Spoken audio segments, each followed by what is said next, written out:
Bien, hermanos, sean todos bienvenidos. Después de esta predicación vamos a tener la celebración de la Santa Cena, un momento especial que recordamos el sacrificio de Cristo a favor de nosotros para nuestra salvación. Pero ahora vamos a continuar, estamos estudiando las cartas del Señor Jesucristo escritas a las iglesias del Apocalipsis, y eso se encuentra en los capítulos 2 y 3 de este libro del Apocalipsis. Recordemos que estas cartas son a 7 iglesias. Estas iglesias son iglesias históricas, es decir que estas iglesias realmente existieron, realmente estaban vigentes en aquel tiempo cuando se escribió estas cartas.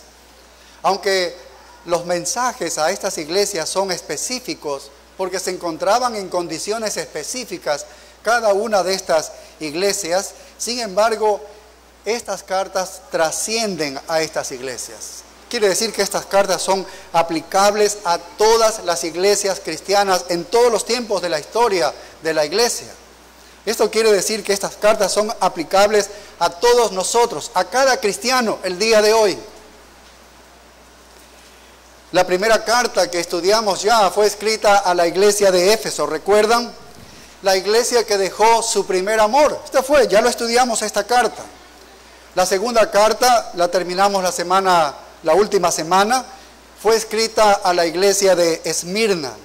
Esta es la iglesia que padece persecución. Esto es lo que estaba sufriendo la iglesia. Y esta tercera carta es escrita a una iglesia que se ha comprometido con el mundo. Ha comenzado a estar vinculada inseparablemente con el mundo. Así que Pérgamo es el prototipo de las iglesias modernas, que piensan ellas que pueden asociarse con el pecado y pueden tranquilamente mantener el testimonio cristiano. Entonces Pérgamo es la imagen de cualquier iglesia que está cortejando al mundo, cualquier iglesia que se casa con el paganismo en cualquier forma. La iglesia de Pérgamo viene a ser una imagen de cualquier creyente también que se casa con el mundo, que está pegado al mundo. Así que vamos a leer de un vistazo general Apocalipsis capítulo 2 y vamos a leer los versos del 12 al 17 y ustedes pueden seguir la lectura. Dice así el verso 12: y escribe al ángel de la iglesia en Pérgamo, el que tiene la espada aguda de 2 filos dice esto: yo conozco tus obras y dónde moras, dónde está el trono de Satanás, pero retienes mi nombre y no has negado mi fe, ni aun en los días en que Antipas, mi testigo fiel, fue muerto entre vosotros, donde mora Satanás. Pero tengo unas pocas cosas contra ti, que tienes ahí a los que retienen la doctrina de Balaam, que enseñaba a Balac a poner tropiezo ante los hijos de Israel, a comer de cosas sacrificadas a los ídolos y a cometer fornicación. Y también tienes a los que retienen la doctrina de los nicolaitas, la que yo aborrezco. Por tanto, arrepiéntete pues, si no vendré a ti pronto y pelearé contra ellos con la espada de mi boca. El que tiene oído, oiga lo que el Espíritu dice a las iglesias. Al que venciere, daré a comer del maná escondido y le daré una piedrecita blanca, y en la piedrecita escrito un nombre nuevo, el cual ninguno conoce sino aquel que lo recibe. Bueno, es impresionante lo que vemos escrito a esta iglesia de Pérgamo y vamos a estudiarla como hemos estudiado las iglesias anteriores. Vamos a ver del autor original, cuál es el corresponsal de esta carta. Y comienza diciendo el verso 12, y escribe al ángel de la iglesia. Entonces vemos que el autor intelectual de esta carta es quien le está diciendo a Juan. Juan es el apóstol Juan, quien está en la isla de Patmos por causa del Señor, y le está diciendo que debe escribir esta carta que le va a dictar, y una vez que se la dicte y una vez que él registre todo lo que le ha dicho, debe dársela al ángel o al pastor o al líder de la iglesia, para que la lleve de regreso ¿a dónde? A donde estaba la iglesia. ¿Cuál es? Y bueno, el texto sigue diciendo en Pérgamo, y escribe al ángel de la iglesia en Pérgamo. Así que la carta está dirigida a la iglesia de Pérgamo. Y el escritor se identifica con estos términos. Sigue diciendo en el versículo 12, dice, el que tiene la espada aguda de 2 filos dice esto. Es interesante porque ya esta es la tercera carta que estudiamos y en cada carta notamos que el autor se presenta con una referencia específica a sí mismo, de él. Y esto no es nada nuevo porque en el mundo antiguo las cartas terminaban siempre con la firma. Hoy en día las cartas terminan con la firma del autor, pero en el tiempo antiguo siempre comenzaban identificándose con el autor. Y eso es lo que hace también el Señor Jesucristo cuando escribe estas 7 cartas, y así lo vemos aquí en la iglesia que escribe a Pérgamo. El autor se identifica como, dice, como el que tiene la espada aguda de 2 filos.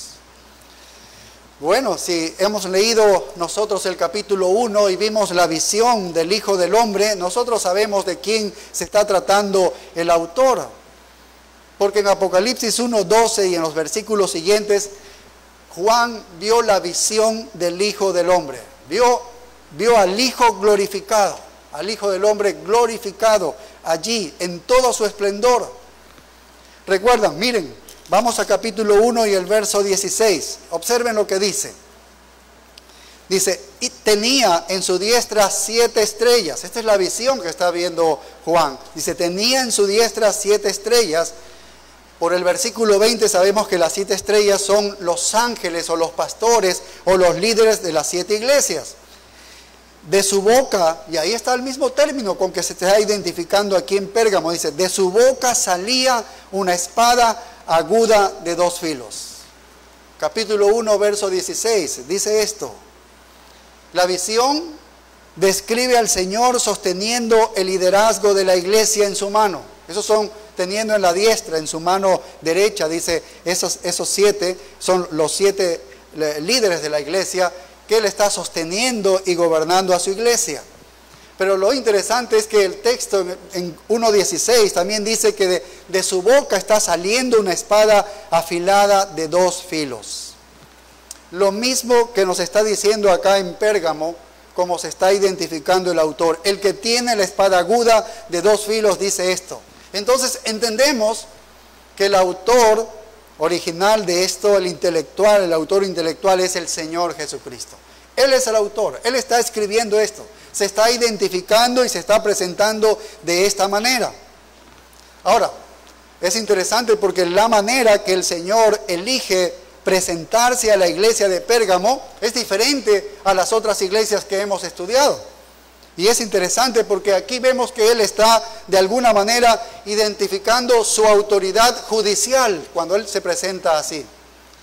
Con una espada de 2 filos, dice que de su boca salía esta espada de 2 filos. Está presentando su autoridad judicial.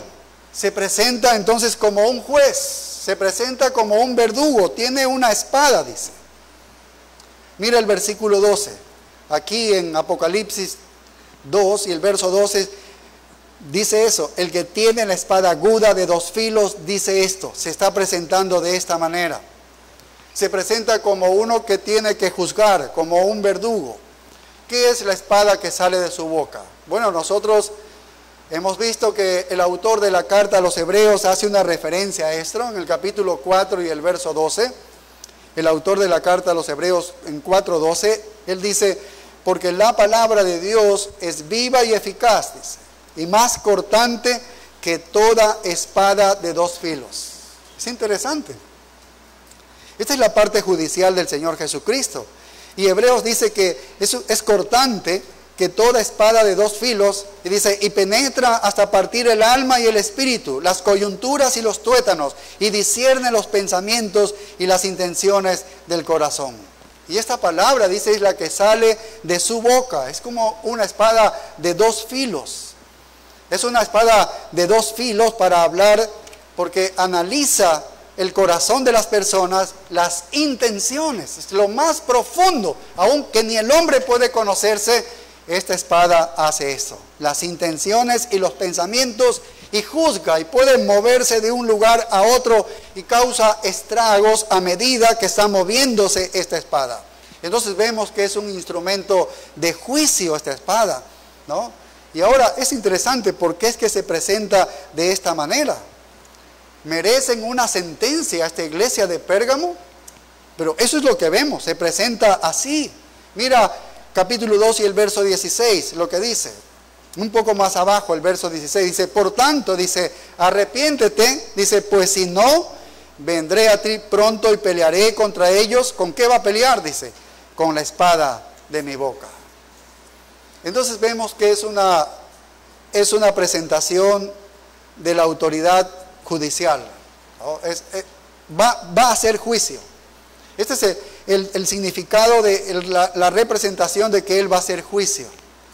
Fíjense en Apocalipsis 19:11, si me acompañan allá, Apocalipsis 19:11. Es interesante porque aquí vemos la misma imagen de juicio en la venida del jinete del caballo blanco. Ya en los finales del tiempo, estamos en el periodo de la tribulación. Eso estaremos en meses en el capítulo 19 y estudiaremos esto, pero solo quiero que vean que aquí la espada de dos filos es un signo de juicio del Señor Jesucristo. Dice así Apocalipsis 19:11.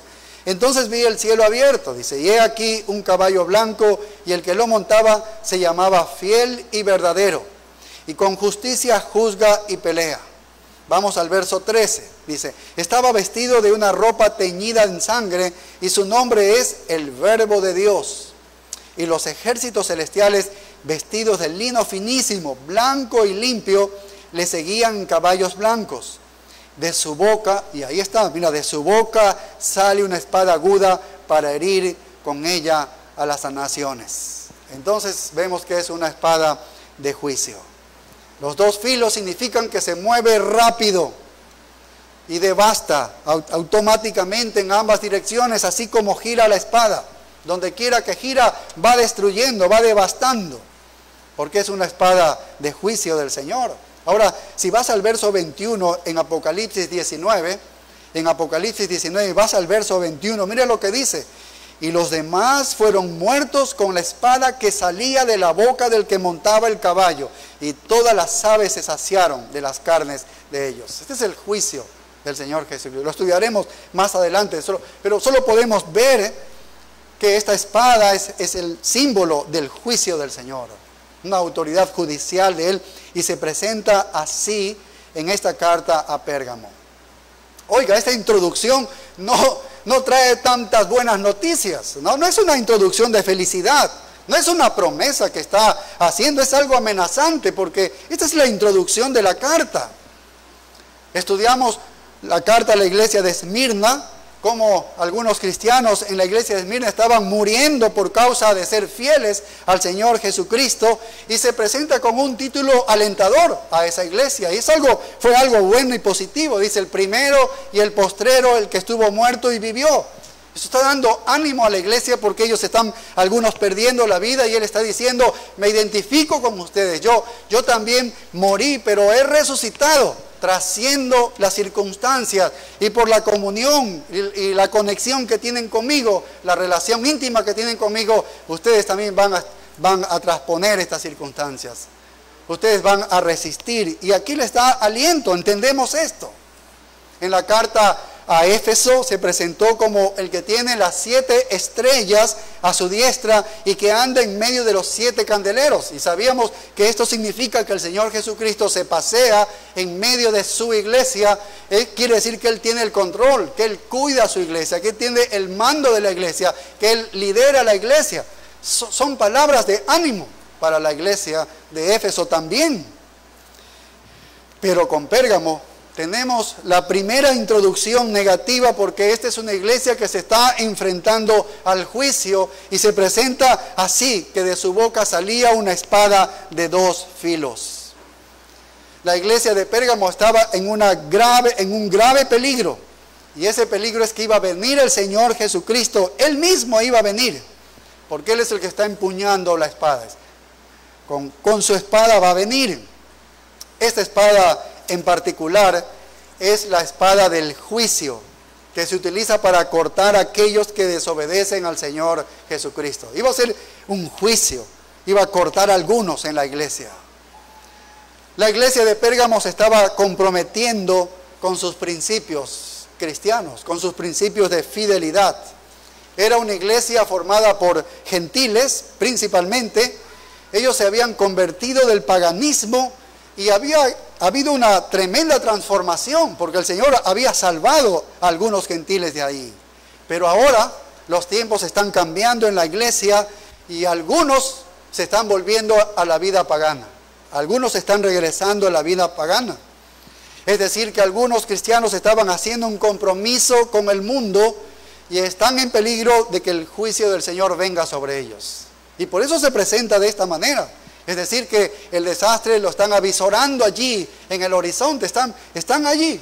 El Señor les anuncia, voy a venir con esta espada. Ahora, si nosotros miramos un poco la historia de la iglesia, si usted coge algunos libros de la historia de la iglesia, entonces usted puede entender un poco más cómo esta iglesia de Pérgamo se convirtió en una iglesia mundana, siendo una iglesia que fue rescatada, lavada, sacada del lodo, del fango del pecado, de las tinieblas del pecado, y lo ha puesto en el reino de su amado Hijo. ¿Cómo es que una iglesia que ha sido lavada y limpiada, ahora de alguna manera comienza a regresarse? Y podemos entender en la historia desde el año 300, 320, 324, 25, cuando Constantino, emperador romano, gobierna todo, domina todo y dice, no vamos a perseguir a los cristianos ya. Ahora todos nos vamos a hacer cristianos. Ahora el imperio romano se va a hacer cristiano. Así que de los años 300 a 600 después de Cristo, la iglesia estuvo bajo el imperio romano. Y en esos primeros años estuvo bajo este emperador Constantino.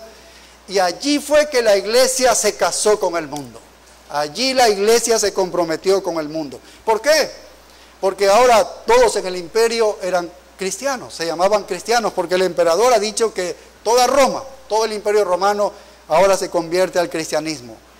Eso era de título nada más. Entonces todos tenían el título de cristianos. Los sacerdotes paganos, donde adoraban a dioses paganos, ahora se convirtieron, entre comillas, se convirtieron en sacerdotes cristianos. Esos templos paganos donde adoraban a todo tipo de dioses, ahora se convirtieron ¿en qué? En iglesias cristianas, así se comenzaron a llamar.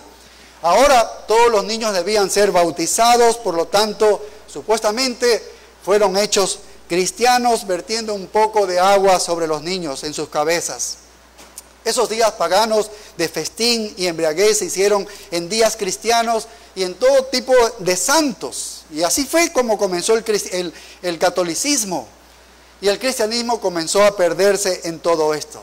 Se había convertido en una religión de Estado masivo. Así es como la iglesia comenzó entonces a comprometerse con el mundo. Comenzó a casarse con el mundo. Esta también fue la mentalidad de la iglesia de Pérgamo. Esto es lo que comenzó a ocurrir en Pérgamo. Es triste decirlo, pero la iglesia cristiana de hoy en día está volviendo a un tiempo como este. Y creo que no es difícil reconocerlo para nosotros cuando echamos un vistazo al mundo cristiano, a las iglesias llamadas cristianas el día de hoy. Podemos darnos cuenta cómo la iglesia, a manera general, se ha casado con el mundo, y tú ves en la iglesia cosas mundanas, totalmente comprometida con el mundo. La iglesia hoy en día se ha vuelto mundana. La iglesia, en muchas ocasiones, iglesias locales están muertas, se han apartado de la verdadera fe, Comenzaron bien, han transcurrido algunos años y luego se apartan de la fe verdadera y han comenzado a abrazar el mundo. Y eso es lo que vemos a nuestro alrededor. No nos sorprende, en verdad, porque eso es lo que vemos el día de hoy. Algunas denominaciones podemos decir que han muerto en el sentido espiritual, aunque pueden estar vivas el día de hoy. Pueden ser con un renombre, pueden tener el día de hoy. Pueden ser muy reconocidas en cualquier ciudad o en cualquier país, pero solamente tienen el nombre. La iglesia hoy en día, a manera general, es impura. La iglesia se ha vendido a Satanás, se ha casado con el mundo y hace tiempo que ha sido juzgada por Cristo y despojada de cualquier poder o cualquier influencia espiritual. Hoy en día hay iglesias donde no tienen ningún poder espiritual, Y aquí es donde se encontraba entonces Pérgamo, en una situación como esta. Y por eso es que el Señor se identifica a sí mismo y se está presentando a Pérgamo como el que tiene la espada, como el que tiene la espada porque viene con juicio hacia ellos. Esto nos lleva a hablar un poco de la ciudad. ¿Cómo era la ciudad de Pérgamo? Pérgamo estaba más o menos a unas 100 millas de Éfeso, la primera ciudad que nosotros estudiamos y la iglesia que estudiamos allí. Esmirna estaba a unas 40 millas yendo hacia el norte. El orden en que aparecen estas cartas es el mismo orden que cualquier cartero que iba a hacer un recorrido hubiese hecho en el mismo orden, hubiese hecho un recorrido para entregar cartas. Éfeso fue el punto de partida, luego va a Esmirna y el cartero, seguramente la tercera ciudad que se iba a dirigir era la ciudad de Pérgamo. Hoy existe una ciudad, no la misma, con otro nombre. Todavía hay una pequeña comunidad cristiana allí, ahora se llama Bergama, ya no es Pérgamo, sino Bergama. Ahora es interesante, la leyenda dice que Pérgamo fue construido por Hércules, el hijo de Zeus, de este dios, ¿no? Para cuando Juan está escribiendo esta carta, había sido la capital de la provincia romana en Asia Menor durante los años 250-300 antes de Cristo. La palabra Pérgamo en sí significa pergamino, por eso viene Pérgamo. Lo que quiere decir es que esta ciudad, esta localidad, se dedicaba a hacer pergaminos. Eran de las pieles de animales, la estiraban, hacían una serie de cosas y ellos allí hacían como papeles y eso significaba que ellos iban a escribir allí y desarrollaban todo lo que es escritura. Entonces de allí fue que llevaban a otros lugares y por eso esta ciudad se llamó así, Pérgamo. Ahora, era un importante centro religioso donde los cultos paganos adoraban a muchos dioses. Estaba la diosa Atenea, al dios Asclepios, a Dionisio, que es otro nombre, se lo conoce como Baco, que es el dios de la embriaguez, del libertinaje. Adoraban también a Zeus, este era el dios de los griegos, pero también adoraban allí y tenían la adoración al emperador, muchos dioses en verdad. Adoraban allí a César, era muy grande esta adoración. Esta fue la primera ciudad en el antiguo mundo romano en construir un templo a César. Esmirna había construido un templo, pero este fue el primer lugar que construyeron un templo a César. Por el año 29 después de Cristo, justo en el momento en que florecía el ministerio del Señor Jesucristo, se estaba construyendo y levantando un templo aquí para adorar a César. La adoración del emperador había llegado al punto de una forma cúltica, en verdad, porque él ya no era visto como un emperador solamente, como un líder romano o un militar, sino como un dios. Así es como lo veía ya en aquel tiempo. Y en esta ciudad se construyó entonces el primer templo a César. Luego construyeron más templos para otros dioses, convirtiéndose entonces en la capital de la adoración a César. Habían adorado la adoración a César de muchas formas paganas, y mientras adoraban a César, tú también podrías adorar a cualquier otro dios. Así era, adorabas a César en el tiempo que te decían y te obligaban, y podías adorar a otros dioses el resto del año. Ahora, lo difícil para los cristianos allí de Pérgamo fue que ellos no adoraron a César de ninguna manera. Absolutamente ellos dijeron, no vamos a adorar a César. Ellos adoraron solamente a Cristo, solamente a Cristo. Se negaron a quemar el incienso que se exigía a todo ciudadano de Pérgamo para adorar allí a César en un culto que hacían. Y probablemente se requería adorar a César más de un día al año, porque esta era una ciudad entregada a eso. Y eso fue lo que desencadenó, lo que leímos tal vez cuando leímos la ciudad de Pérgamo. Vimos que uno de ellos murió, un tal Antipas murió, fue tal vez por causa de ello. Era un miembro de esta iglesia de Pérgamo. En esta ciudad de Pérgamo había una gran universidad y una biblioteca muy notable en la antigüedad, cerca de 200.000 volúmenes. Ustedes pueden imaginarse cuántos pergaminos deben haber ellos elaborado para escribir allí 200 volúmenes. Son libros escritos a manos. Así que era una biblioteca interesante. Creo que era la segunda biblioteca de aquellos tiempos. Más o menos cerca de 1000 años o 1500 años, los historiadores dicen que tomaron el tiempo de poder registrar todos esos 200.000 volúmenes. Así que era una tremenda biblioteca, tan significativa que más tarde fue enviada a Egipto como un regalo de Antonio a Cleopatra. Toda esta biblioteca. Así que esta ciudad tenía protagonismo y algo de significado. Y esto nos lleva entonces a ver y estudiar la iglesia, ¿no? De la ciudad nos movemos ahora a la iglesia. ¿Cómo empezó la iglesia? Específicamente, la Escritura no nos dice cómo comenzó la iglesia de Pérgamo, no lo sabemos.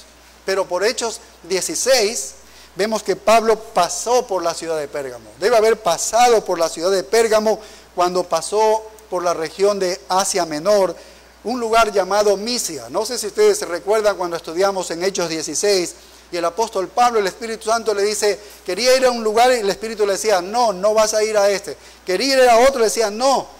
Y luego se abrió una puerta para ir hacia el lugar de Misia. Y es interesante que en esta zona de Misia, allí se encontraba Pérgamo. Así que cuando Pablo se dirigió a Misia, debe haber pasado por Pérgamo. Mira Hechos 16:8. En Hechos 16:8. Dice, y pasando junto a Misia, ahí está Pérgamo. ¿Sí? Pasando junto a Misia, descendieron a Troas. Así que estuvieron de paso por Pérgamo, hermanos. Ahora, no lo sabemos. Algunos conjeturan que es posible que Pablo nunca se quedaba quieto. Él cuando descendía en un lugar, él iba a evangelizar.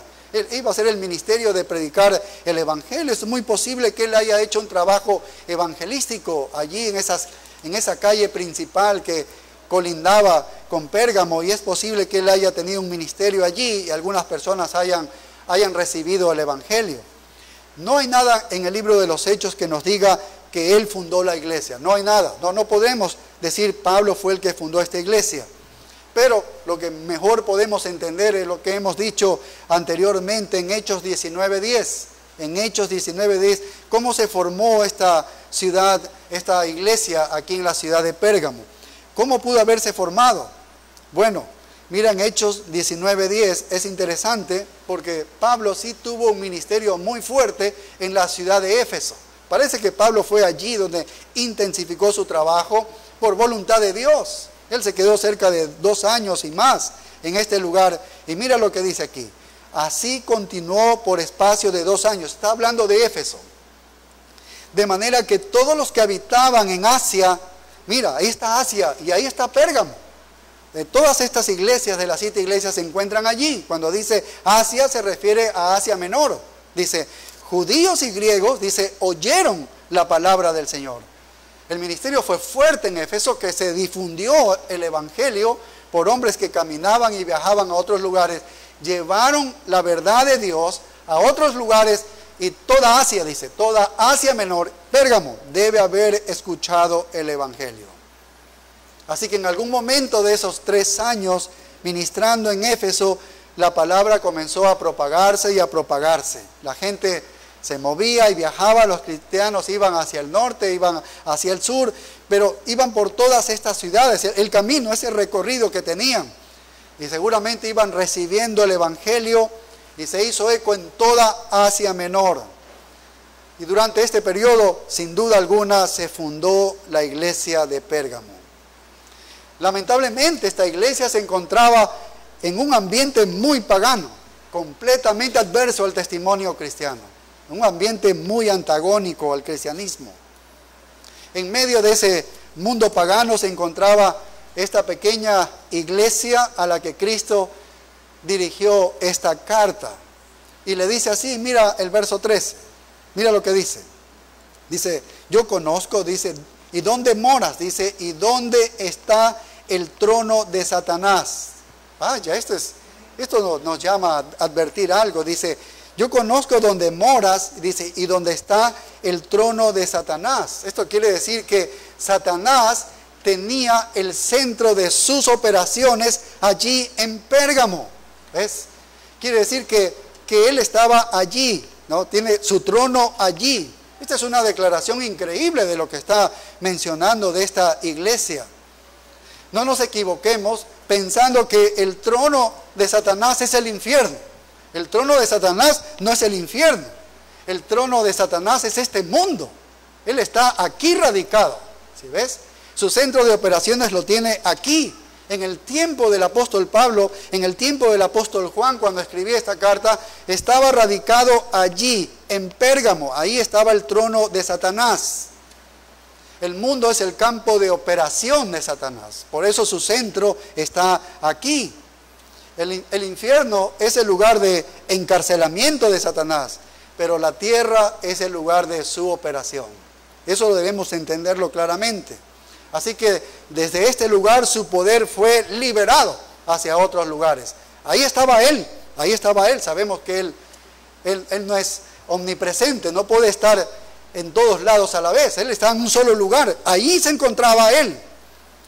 Y algunos de la iglesia de Pérgamo fueron víctimas de Satanás, comprometiéndose completamente con el mundo, porque ellos llegaron a casarse con el mundo. No toda la iglesia, algunos, eso lo vamos a ver más adelante.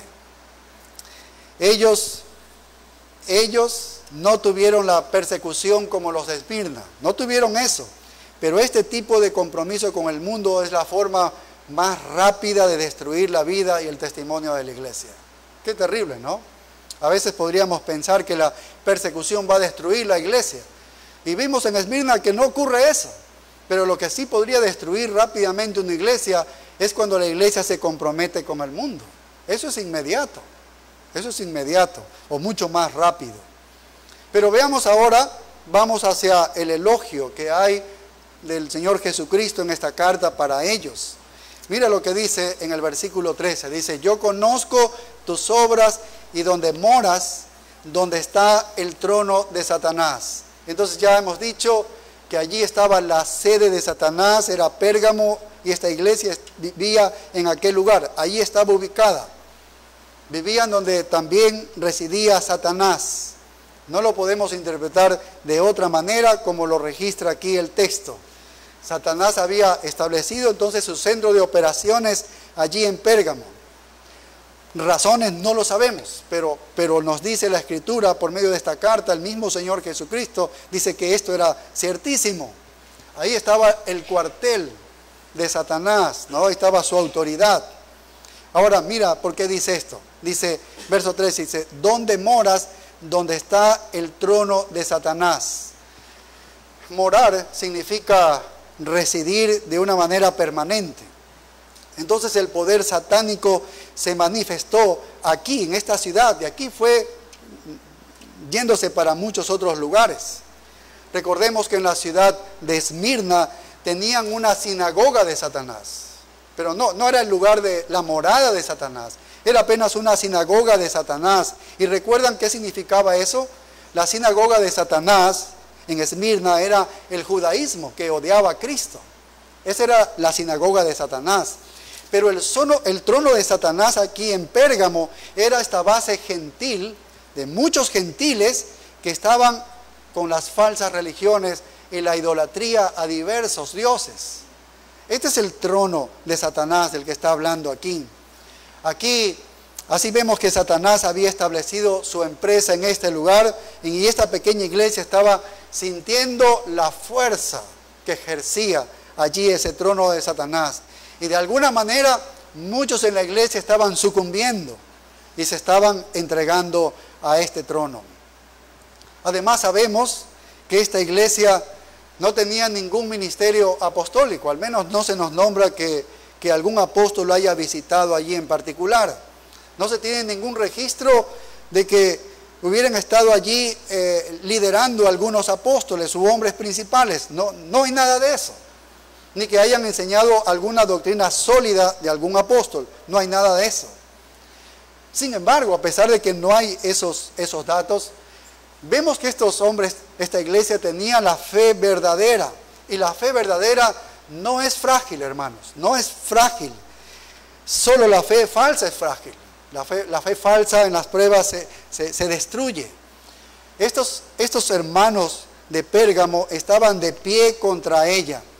Algunos de ellos se habían unido a la iglesia y estaban siendo absorbidos por el mundo, sí, pero otros habían sido fieles en verdad.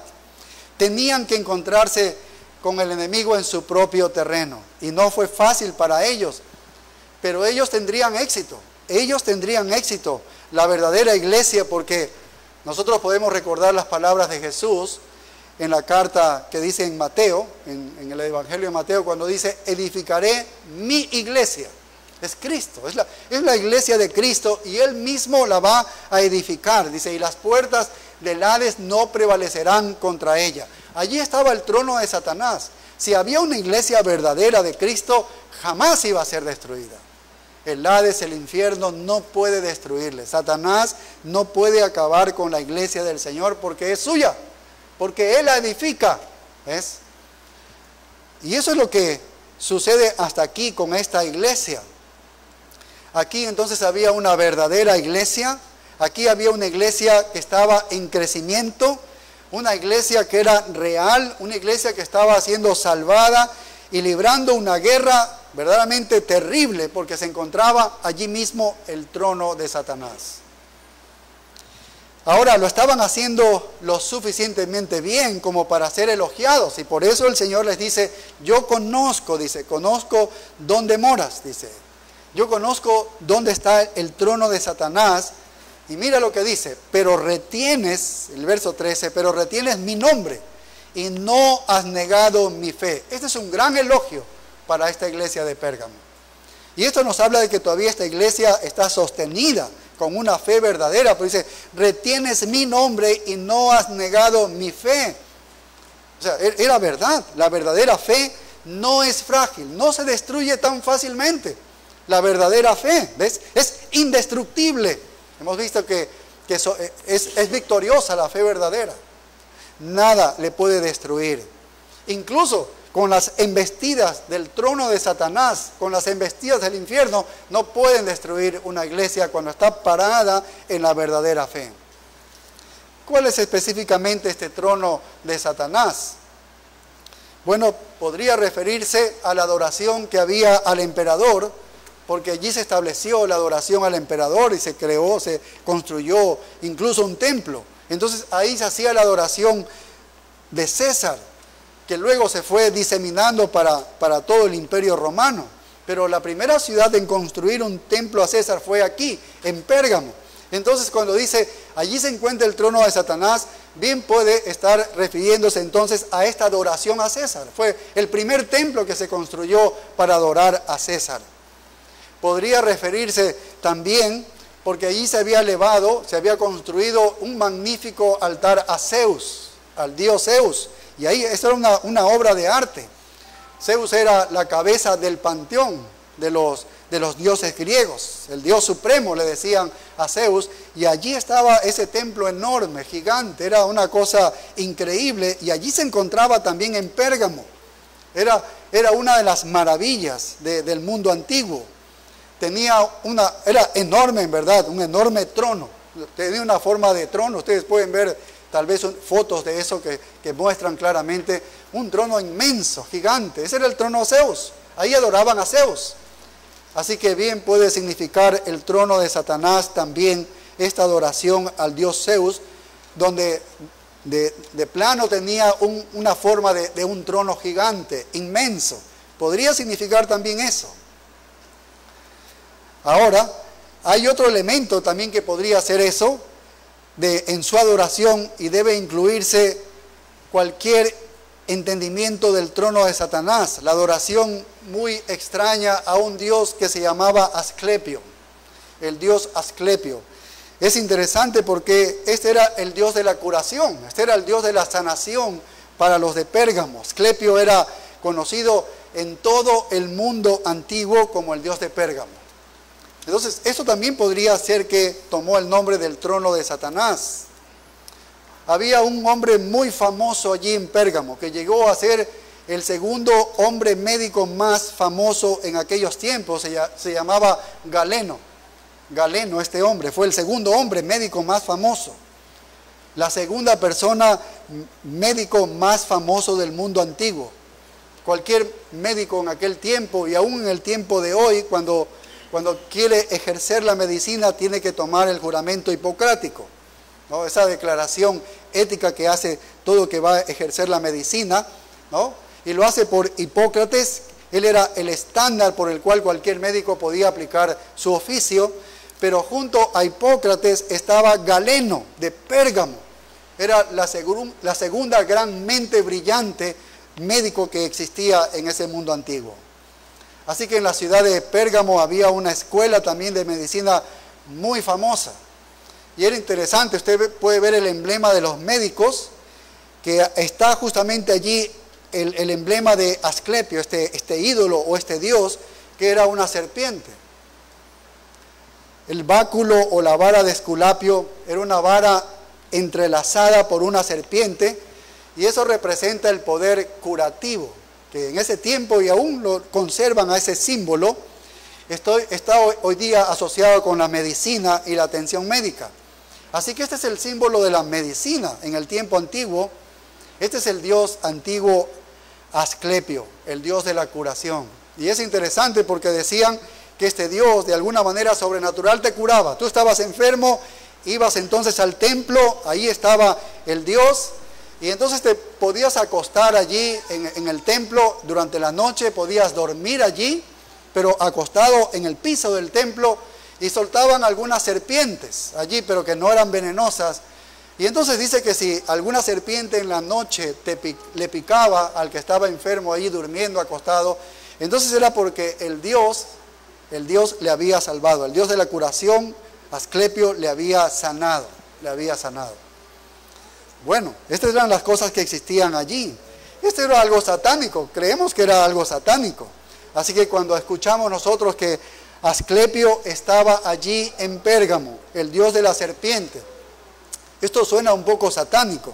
Cuando vemos que estaba Zeus allí, ¿no? Con un gran trono gigante, inmenso, construido como una maravilla, y cuando vemos que estaban adorando también a César, allí estaba un templo adorando a César, y cuando ponemos todo junto esto, entonces vemos que esto bien es el trono de Satanás. Ciertamente se encontraba el trono de Satanás.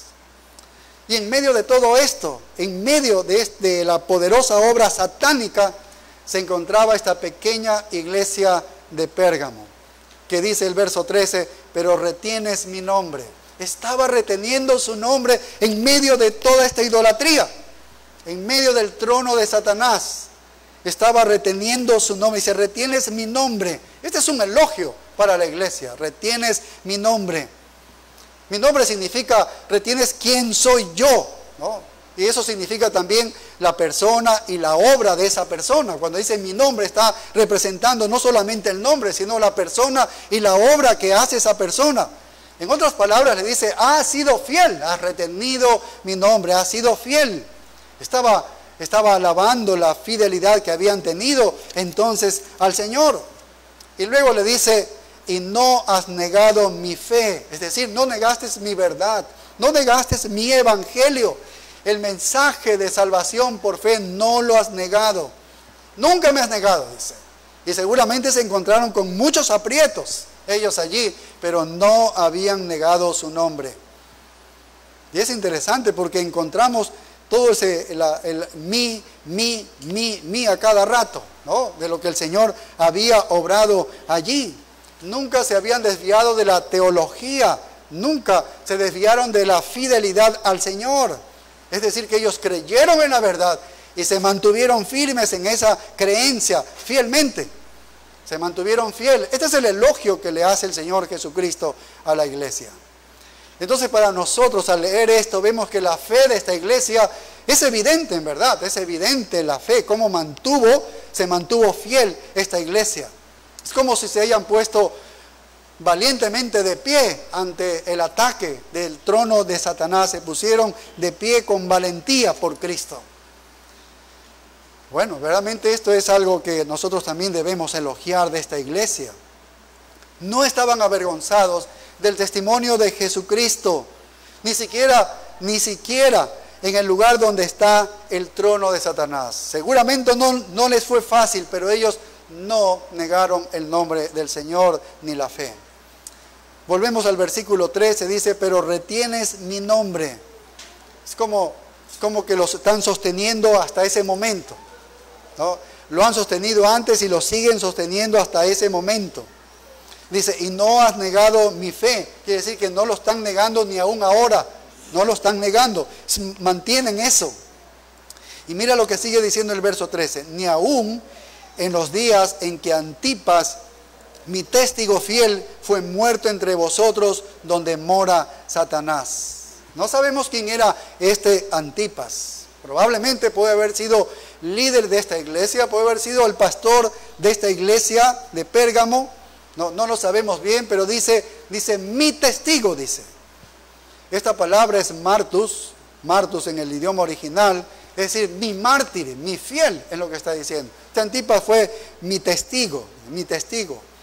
Y podemos fijarnos en mí, dice mi nombre, mi fe, mi testigo, mi fiel. Habla de que el cristianismo es algo muy personal, ¿ves? Es algo muy personal, muy personal.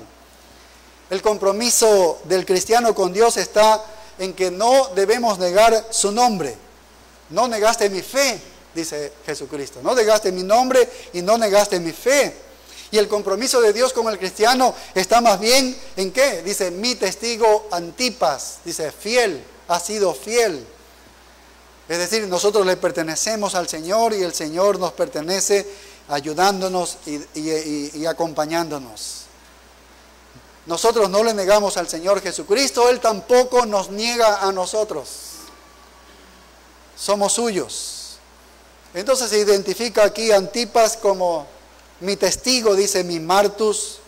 Esta palabra, ocurrió un cambio en esta palabra y básicamente llegó a significar mártir. Mártir, ¿por qué mártir? Porque muchos testigos fieles murieron por la causa de Cristo. Estos testigos murieron y murieron por Cristo. Entonces se convirtió esta palabra, transliterándola como un mártir. Así que aquí hay una persona, un testigo, este es Antipas, que se convierte en un mártir. ¿Por qué? Porque todo testigo paga un precio. Todo testigo verdadero, todo testigo fiel paga el precio. Y el precio de él fue su fidelidad. Así que pagó el precio de la fidelidad. Nunca negó el nombre de Jesucristo, nunca negó la fe. Incluso en el día que Antipas, mi testigo fiel, mi fiel que fue asesinado entre ustedes. Dice, es decir que fue en torno a ellos. Es como si esto ocurrió a los ojos de ellos. Ellos vieron, recuerden, ustedes estaban allí cuando le ocurrió esto a Antipas, mi testigo, mi fiel.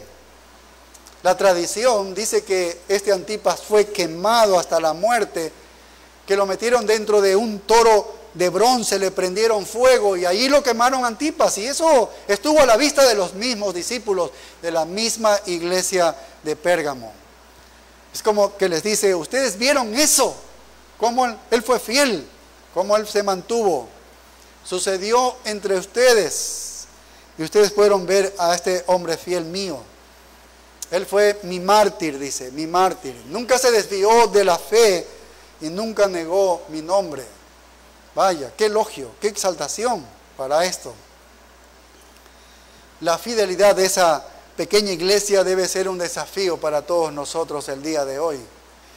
Que muchas veces no queremos ni ceder la comodidad que tenemos, o a cierta fama no la queremos ceder.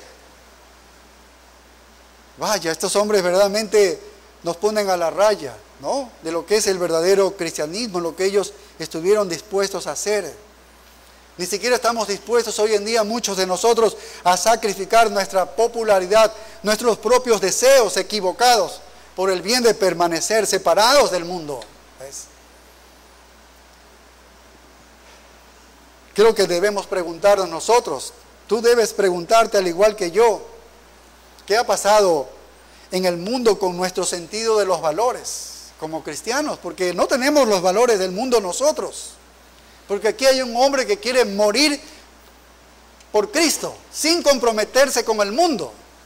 Entonces esto nos llama la atención a nosotros. Nosotros nos comprometemos fácilmente en lugar de cambiar al patrón más simple de nuestras vidas egoístas. Qué duro es para el cristianismo hoy en día, ¿no? Que muchas veces prefiere comprometerse con el mundo. Aquí en Pérgamo es interesante, lo vamos a estudiar la próxima semana, que dice que la mayor parte de la iglesia fue fiel. La mayor parte de la iglesia fue fiel. Y es interesante cuando se refiere al castigo que va a venir del Señor con la espada, se refiere, cambia de persona y va y dice ellos. O sea, otro grupo de personas. Qué interesante esto. Y luego, eso es lo que nos introduce a la condena.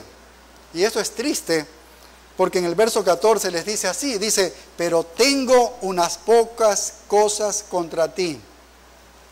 Pero tengo unas pocas cosas contra ti. Hace mucho bien, muchos elogios, presenta, muchos fieles, pero dice, tengo una cosa contra ti. Y eso tiene que ver con la iglesia que se ha comprometido con el mundo. Es que la iglesia está siendo mundana, la iglesia de Pérgamo. Mientras algunos se mantienen fiel, otro grupo se ha casado con el mundo. ¿Quieres saber cómo se llegó a comprometer esta iglesia con el mundo? ¿Quieres saber cómo esta iglesia de Pérgamo llegó a ser una iglesia mundana que el Señor va a tener que amenazarles con venir con la espada de su boca? Esto lo vamos a ver la próxima semana. Puedes venir acá también.